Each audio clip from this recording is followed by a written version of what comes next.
Hello students, आज हम study करेंगे रेस्पिरेशन इन प्लांट्स। तो आज हम देखेंगे रेस्पिरेशन इन प्लांट्स मतलब प्लांट्स में रेस्पिरेशन कैसे होता है। So during the day, using CO2, H2O and in presence of sunlight and chlorophyll, photosynthesis occurs to generate glucose and oxygen। मतलब डे टाइम में जो प्लांट्स रहते हैं वो CO2, H2O को कंज्यूम करके एंड सनलाइट एंड क्लोरोफिल के presence में फूड को तैयार करते हैं और उसी प्रोसेस को हम बोलते हैं फोटोसिंथेसिस। जैसे कि हमने लास्ट वीडियोज में स्टडी किया है, डे टाइम पे प्लांट फोटोसिंथेसिस करके फूड को तैयार करता है। During night, there will be no light, so glucose is oxidized using oxygen to liberate CO2।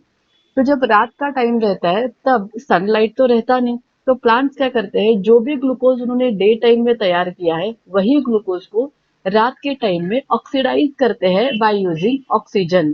क्योंकि प्लांट्स को भी जिंदा रहने के लिए एनर्जी चाहिए, तो इसीलिए जो ग्लूकोज उन्होंने डे टाइम पे तैयार किया था उस ग्लूकोज को हम उन्होंने स्टोर करके रखा था, वही ग्लूकोज रात के टाइम पे ऑक्सीजन के हेल्प से ऑक्सीडाइज किया जाता है, मतलब ब्रेक किया जाता है और उसी से तैयार होती है एनर्जी एंड CO2 को रिलीज करते हैं। तो आप यहाँ पे रिएक्शन में देख सकते हैं, ग्लूकोज जो स्टोर करके रखा है वो ऑक्सीजन के साथ रिएक्ट होता है और ऑक्सीडाइज होके CO2 तैयार होता है, H2O तैयार होता है और इसी के साथ एनर्जी भी लिबरेट होती है। यही एनर्जी प्लांट यूज करता है जिंदा रहने के लिए, स्ट्रांग रहने के लिए, ग्रो होने के लिए। और जो CO2 तैयार हो रहा है वो CO2 रिलीज होता है एटमॉस्फेयर में। लेकिन जो CO2 एटमॉस्फेयर में रिलीज हो रहा है, यही CO2 ये प्लांट फोटोसिंथेसिस के लिए कंज्यूम नहीं करता, क्योंकि नाइट टाइम में लाइट नहीं रहती, तो नाइट टाइम में फोटोसिंथेसिस नहीं होता। तो जो CO2 रिलीज हो रहा है वो CO2 ऐसे ही एटमॉस्फेयर में रिलीज होता है। इसीलिए कहते हैं कि रात के टाइम पे पेड़ के नीचे या फिर ट्री के नीचे नहीं सोना है, क्योंकि नाइट टाइम पे प्लांट रेस्पिरेशन करके ऑक्सीडाइज करता है ग्लूकोज को और बहुत सारा CO2 रिलीज करता है। ये CO2 प्लांट एब्जॉर्ब नहीं कर सकता, इसीलिए CO2 सभी बाहर छोड़ देता है एटमॉस्फेयर में। तो अगर हम रात के टाइम पे ट्री के नीचे सोते हैं तो बहुत सारा CO2 होने की वजह से हमें सफोकेशन होता है, इसीलिए रात में पेड़ के नीचे सोने का नहीं रहता। तो ये जो CO2 बाहर भेजते हैं वो एटमॉस्फेयर में आता है और जो एनर्जी रिलीज होती है वो एनर्जी प्लांट यूज करता है ग्रो होने के लिए। तो यहाँ पे मैंने इसीलिए लिखा है which is not consumed at night. जो CO2 रिलीज हो रहा है वो नाइट में कंज्यूम नहीं करते due to absence of sunlight, so it is release in the atmosphere. और इसी प्रोसेस को बोलते हैं रेस्पिरेशन इन प्लांट्स।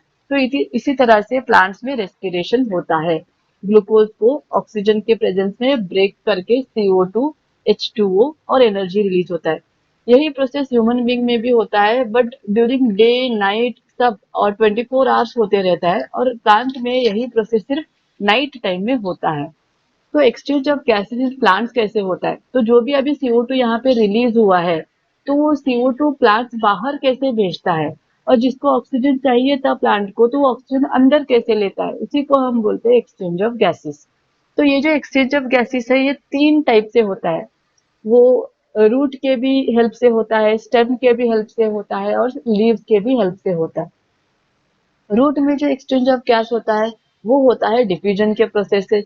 तो डिफ्यूजन का मतलब क्या है, जैसे कि हमने लास्ट वीडियोज में स्टडी किया है, डिफ्यूजन मतलब movement of gases from higher concentration to lower concentration.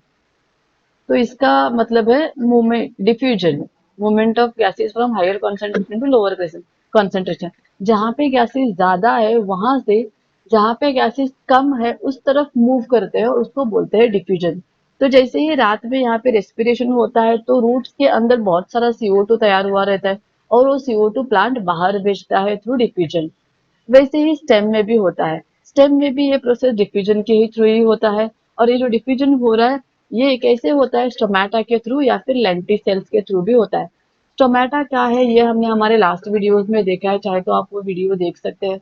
तो स्टोमेटा एक ऐसे पोर्स है जहाँ पे गार्ड सेल्स रहते हैं, जो गार्ड सेल्स वाटर को एब्जॉर्ब करके स्वेल होते हैं, स्टोमेटा का पोर ओपन होता है और वाटर को जैसे ही बाहर भेजते हैं वो श्रिंक होते हैं और स्टोमेटा क्लोज होता है।